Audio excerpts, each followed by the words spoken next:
Les techniques de décoaptation au niveau de la cheville, on en a plusieurs différentes. La première, relativement simple, venir saisir ici au niveau du calcanéum avec la main latérale. La main médiale, elle va venir saisir ici en plaçant le pouce dans la voûte plantaire comme d'habitude.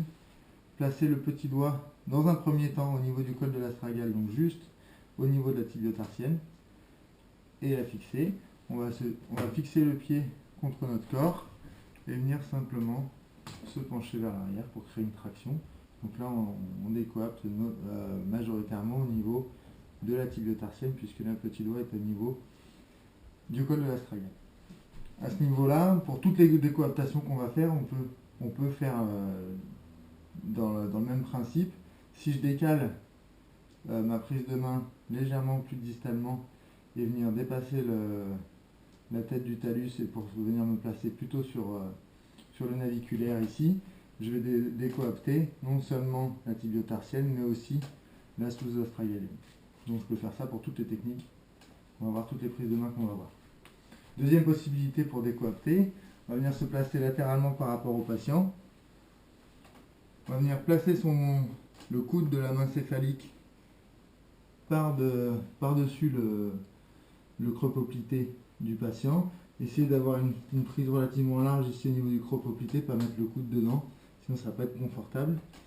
Ici, notre main, la main caudale vient se placer contre notre corps et proposer un contre-appui ici, au niveau au niveau voulu. Donc même chose, soit au niveau du col de l'astragale, soit juste en dessous, si on veut décoapter aussi la sous-astragalienne. On vient se placer comme ça, et là on va simplement amener la flexion de la jambe du patient, et simplement à ce moment-là, ici comme le poignet est bien dans l'axe de l'avant-bras, ça nous fait vraiment un bras de levier qui nous permet, en fléchissant la jambe du patient, d'amener la décoaptation. C'est assez puissant, donc faire attention.